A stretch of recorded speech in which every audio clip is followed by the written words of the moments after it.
Welcome to the M1 podcast, set up to provide features and stories up and down and in and around the M1. Relax and listen. If you enjoy, please share and like.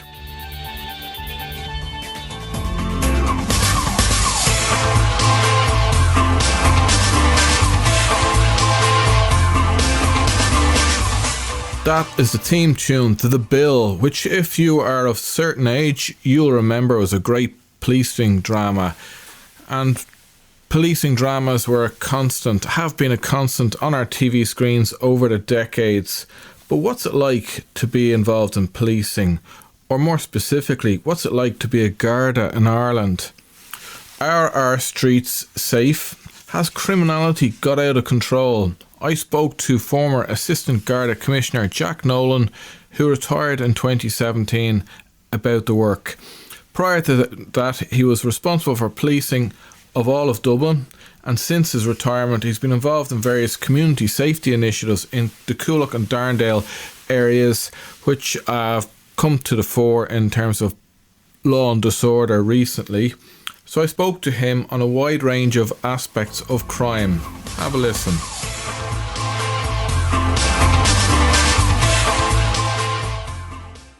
Jack, you had a career in the Guards over decades and have a perspective not only over time but also from your experience as an Assistant Garda Commissioner. So I'm really interested in your views on the state of crime and antisocial behaviour issues in Ireland at the moment.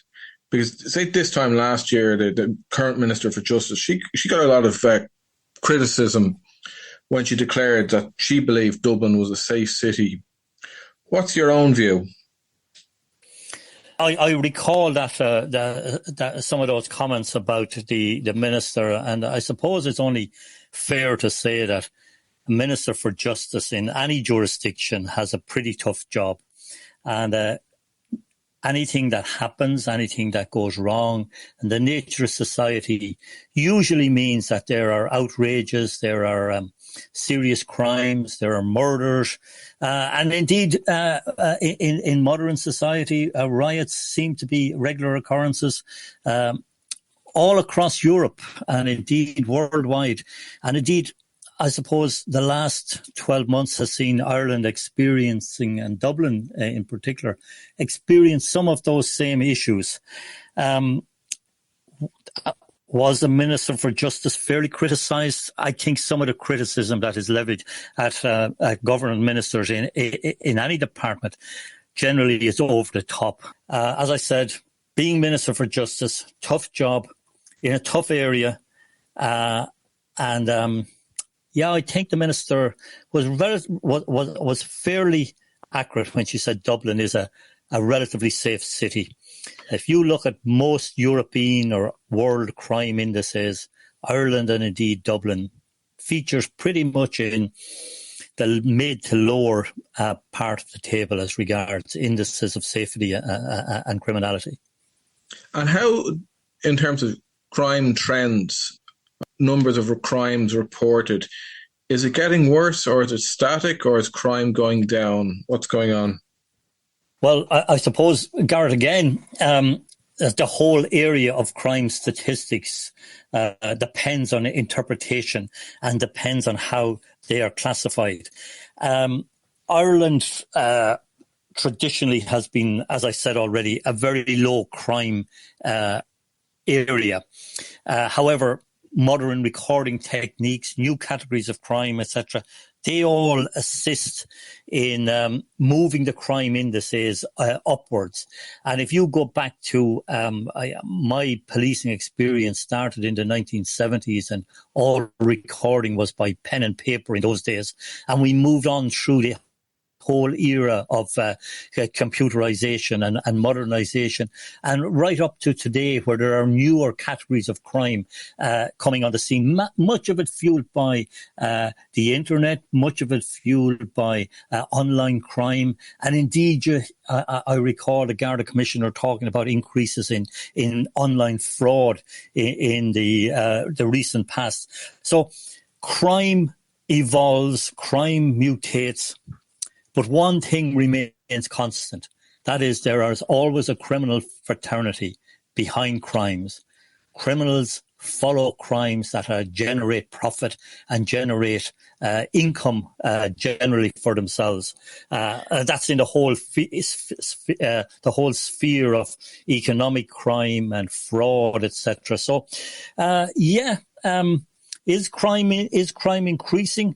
I suppose if you look at it on the bare surface, it looks as if it is in some areas. In other areas, it's declining. If you look at murders and gun crime in this country, that has fallen significantly in the last number of years, where other areas where different reporting techniques and different types of crimes are identified and analysed, they tend to increase. And we've seen increases in sexual reporting of sexual crime. We've seen increases in economic crime. And we see a general rise in drug-related crime, which is pretty consistent across Europe at this stage in 2024. And why would there be an increase in drug-related crime, for example? Well, look at, I suppose most jurisdictions and most police forces throughout the world have been grappling with the problem of crime and grappling with the war on crime since basically the early 1970s. And there's a whole history available of various different international personalities, such as Ronald Reagan, George Bush, etc., declaring the war on crime, declaring the war on drugs. In this country, as we know, drugs manifested themselves in the inner city, Dublin, in probably the mid to late 1970s. We remember the community protests against drugs, and we remember significant Garda responses, establishment of the Garda drug unit, and that gradually continued until it has developed nowadays into the drugs and organised crime unit. And looking in from the outside now, I can only say that the amount of interdictions and captures and seizures of drugs in this country, while it's pretty phenomenal from a policing perspective, it also has to give rise of concern to any neutral observer of where do all these drugs originate. And a lot more consumption as well. Is that what you're saying? Well, I mean, again, I suppose if we take a step into pure basic economics, supply and demand, supply follows demand, really. And we have had various different commentators in this country talking about the upsurge in cocaine usage. And certainly we see the availability of cocaine as being and other recreational type drugs as being, it's available in this country almost everywhere now, but it's available at the same scale in almost every other country in the Western world. I was just thinking there about, you're saying about cocaine. So that's it's sometimes seen as a drug of the elite, whereas in the 1990s, with the rise in heroin use, it affected particular communities, and it was a very expensive and demanding habit. And the consumption of that drug, its expense, it led to even more crime. Would that be right? And is that the... Yeah, well, cocaine traditionally was more associated with more well-off parts of society. But it has become pretty much a drug of choice among lots of users nowadays, in the party scene, in recreational settings. And indeed, the captures of it indicate the amount of it that is available in the country. It's certainly a worry. It is a worry that is being countered by way of, significant drug projects, in almost every part of the country, the Anna Liffey Drug Project, the Merchants Quay Drug Project, all across the city and all across the country, there are various drug projects and schemes that are designed to help problem drug users. Getting beneath the surface of why people use drugs, that's a different scenario. And getting beneath the surface of where do these drugs come from and who benefits from them, I think lots of media publicity nowadays has created an awareness that anybody who buys cocaine for recreational use should at this stage know that they are contributing to serious organised crime groupings. Is there a case for decriminalisation or for regulation of drugs, as we've seen in America, where cannabis has been decriminalised in large parts of the country and is now taxed? In Portugal, I think they've taken different steps in terms of decriminalisation of drugs. Would that make it a better or a worse situation in Ireland if they tried those measures? Well, again, decriminalisation and legalisation, they're two elements that have been the topic of significant debate for quite some time. The Portuguese model is held up as an exemplar of what works with decriminalisation, but yet there are drugs readily available in Portugal. Many US states have decriminalised cannabis, and there are various different viewpoints on the success or the non-success of the programs. This country has a strategic ambition to reduce harm in relation to drug use. It has had various reports published. Judge Sheehan's report was published a couple of years ago, which examined the whole area of drug decriminalisation and drug usage in the country. There has been Dáil committee reports, and we have had the introduction of legislation relating to supervised injection centres, etc. It's a complex scene. All drug use is harmful. It's harmful to individuals and it's harmful to communities. But people who use drugs, they require help, support, guidance, and they require therapy and treatment. I'm not sure that, and I have said this before, that I'm not sure if somebody is a problem drug user. I think the safest place for them is a medical setting where they can get treatment and help. I'm not sure that answers your question, Garth, but that's the best I can do for you at the moment. Well, it's an interesting one because it leads on to some questions I have about the nature of the prison service. I think we have about 4,000 prison places in Ireland. Is that enough, or are there people? I recall the former Mountjoy governor Nolan and his statements about prisons being essentially warehouses for people with either addiction or mental health problems, and less so for crime issues. What is the reality there, do you think? Again, I mean, once again, it's not an easy question to answer, and there's no easy solution. And I mean, you would know yourself that there are various different viewpoints in relation to the value of prisons or the effectiveness of the penal system, whether prison is for rehabilitation or whether prison is for punishment. Yeah, and you will get theorists and you will get points of view on both sides of that scale. Do people come out of prison in a better state or in a worse state when they enter? Again, you'll have varying different views. I am familiar with, from my time in the police, of numerous initiatives introduced by the Irish Prison Service that have helped people back to become valuable members of society. And I have seen those schemes being run by very dedicated people, and I have seen the benefits of them among people who would formerly drift immediately back into crime. We have had reports that show people can return very quickly to crime. Sometimes the reasons for returning quickly to crime are related to their own personal choices. They're related to possibly homelessness, lack of opportunities to gain employment, and maybe a lack of overall support.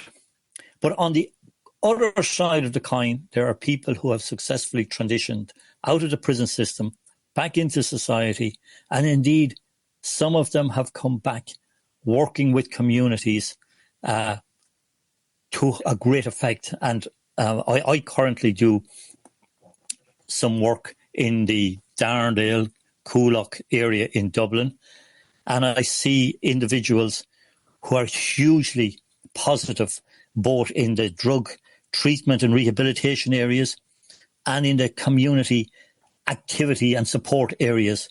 And I think that the Darndale 5K run is a classic example, and the newly formed Coolock Running Club are classic examples of initiatives that have individuals who previously may have been in the prison system and are now deeply involved in helping their communities on a weekly basis.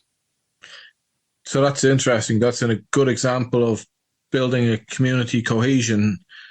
And you refer to Coolock and Darndale, which are precisely the areas that have been in the news recently. It seems to me that a lot of these anti-immigrant protests have got very violent and quite a bit out of control. For example, the Crown Paint site at Malahide Road there, it's not been subject to one firebomb attack. It's been subject to 5, 6, or possibly 7 attacks at this stage. What's going on there? What's going on? As well as you know, there has been a persistent and protest there since approximately March of this year at the Crown Paint site. The potential for difficulty there, I think, is exasperated by external actors who have spread fear, exaggerated the reality of what's happening, and take every opportunity to engage in unruly or unlawful behaviour. I know that there are current efforts ongoing at enhancing community engagement. And I think that that's the key thing, is enhancing community engagement that ensures that disinformation and fake news and false stories can be adequately countered by real and evident facts. But I think the only methods for countering the kind of misinformation and disinformation that has been spread about immigrant centres and about international protection agency centres, those facts have to be made visible and made available to the wider public as often as possible. Those guys who you're working with through that running club and projects like that are probably very important for filtering out that message. Oh, Garrett, the need for community champions and the need for community leaders is really evident when you go into some of the fractured communities that exist around Dublin City, and the need to help communities to allow those leaders to come forward. Again, in the Darndale Coolock area, the Northside Partnership Agency, it sponsored and fostered a place-based leadership program exactly designed to assist people to be able to represent themselves and their community and make sure that their community issues are brought to the fore. And I think it's initiatives like that are really needed. Placing the Coolock riots to one side, many good initiatives and great progress is being made in the area. And it's disheartening to see the riots at the Crown Paint Factory being allowed to discredit the area and allowed to discredit a lot of the magnificent work that's been done by volunteers, by state agencies, by individuals trying to improve their own place and trying to make their own place better. It must be very difficult for Gardai at all different ranks witnessing and experiencing this, because I'm looking at the coverage, whether it's in the media or on social media and videos and so on, and the sheer aggression that your ex-colleagues will be facing, that must be very hard to take, because I just don't recall this level of chaos, I suppose, in terms of any kind of protest movement in the last 10, 20, 30 years. It does seem to have got to an exceptionally bad level, and that must be hard for the frontline Gardaí to face. What's the morale like within the Gardaí at the moment? Frontline Gardaí face difficult, challenging, frightening, dangerous situations every single day. Being a policeman or being a policewoman, it's a tough job, but it's also very satisfying. What is morale like in Garda Síochána? It's a question that I've heard. It depends on who you ask. Sometimes you will hear morale is at a high. I always found that after a particular operation, whether it was a major event or whether it was an investigation or whether it was a community initiative working very well, everybody involved could only say that police morale was very high. There will always be incidents and there will always be occasions where something doesn't go perfectly, because policing is not an exact science. And then the issue comes up about Garda morale. Generally, I would say Garda morale is pretty positive in the organisation. Other people will say it's at a much lower level. As I said, it depends on the situation. It depends on the incident that has just occurred. And it depends on who you ask. Most of the guards I talk with think they're doing a good job. I believe they're doing a good job. There will always be somebody who has a suggestion of how something should be done better. Sure. You mentioned there when there's maybe a whole number who are involved in responding to an incident or a particular situation, morale can be one way or another. If they succeed, it's good, and if they don't succeed, it's probably not so good. And I think there's probably been examples of that where we think of the role of the Gardaí in Limerick, probably in addressing the whole situation of feuds. And the draw of feuds isn't as high profile now as it was. Could you say that they've got on top of these situations, and then looking at the situation in Coolock and the situation with accommodation centres for refugees and asylum seekers, have the Gardaí, or will they, do you think, are they going to get on top of this situation so that things can proceed peacefully? Again, an interesting question, Gard. I suppose if you're studying policing or studying the history of policing for the last number of years in Ireland, the country has experienced, I'd say, about 4 criminal feuds. It had the Limerick feud, which basically ran for about 15 or 16 years. It had the Crumlin-Drimnagh feud in the mid-2000s. It had a Hutch-Kinahan feud, which, as we all know, ignited in February 2016. And the Drogheda feud, I suppose, was somewhat overshadowed by the Hutch-Kinahan feud of the last number of years. And an interesting thing that emerges from them all is that gradually, after the upsurge of violence, control is retaken by law and order, by the criminal justice system. I think in Limerick there was 20 to 25 people imprisoned as a result of the feud. There was 20 odd people killed in that feud over the years.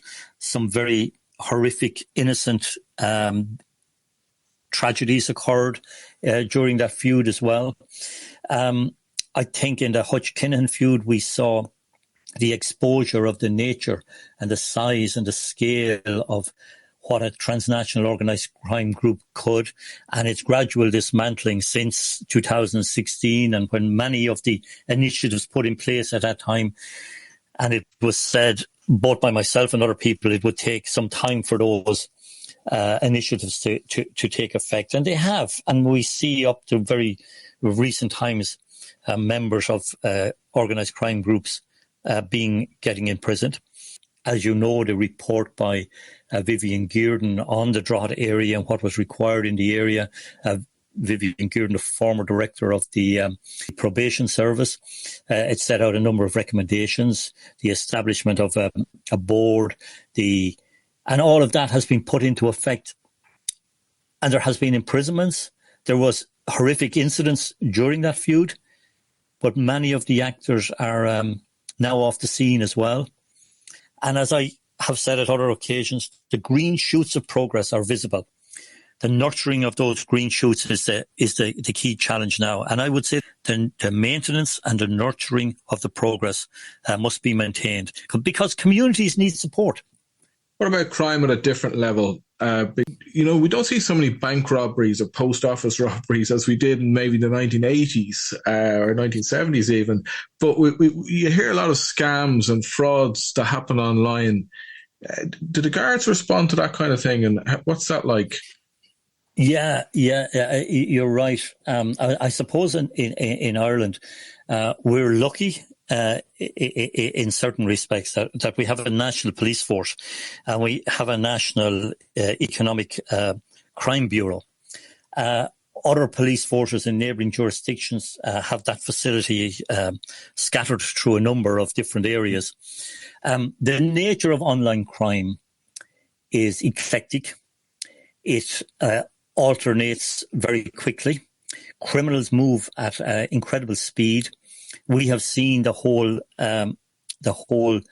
spectrum of cyber attacks on national institutions such as the HSC or our banks or private industry on a regular basis. We also see all kinds of scams targeted at people online, promising speedy and quick and vast returns for investments. I always go by the maxim myself that it's if somebody tells you it's easy to make money, take a long, hard look and think yourself how hard it is for you to earn your living. Nobody gives you money for nothing. So if somebody tells you something is too good to be true, rest assured there's probably a scam behind it. And I think the National Economic Crime Bureau give that advice on a regular basis. Detective Superintendent McCryan regularly speaks on that. And your view is that while there are extreme challenges that the Gardaí face, you would have confidence that if someone is at risk or experiencing crime, that they'll get a good response from the Gardaí and they can have full confidence that they can expect justice. Absolutely, Garda. I think An Garda Síochána is now over 100 years in existence. Every decade or every number of years, it will face a challenge or a number of challenges. Those challenges are usually overcome. I am confident that the vast majority of people in this country, and I think opinion polls and audits, etc., support the fact that An Garda Síochána is very well regarded and very well trusted within the country. I think on a daily basis and maybe on an individual basis, many members face extreme challenges. But I think overall, it has to be said that Ireland is a pretty good place to live. There are areas that have challenges. We've discussed some of them. There are challenges that emerge. Some of those challenges are very pertinent now in the Coolock area. I'm confident those challenges will be overcome. And I'm confident that the criminal justice system in this country is generally able to come up with innovative ideas, practical ideas, and implement them in a fashion that achieves results. Sometimes it takes time before results are visible. Jack, thanks very much.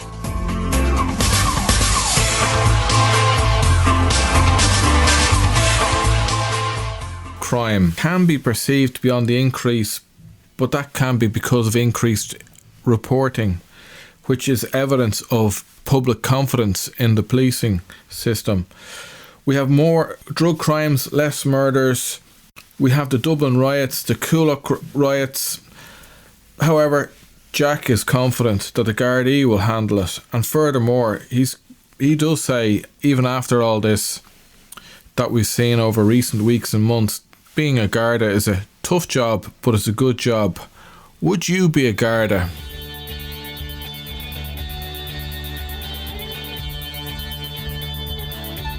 Stay with us for episodes coming up, where we'll be looking at topics of interest for those of you who are up and down and in and around the M1. I'm Garrett Mullen, and this is the M1 podcast, and thank you to David West for sound and editing.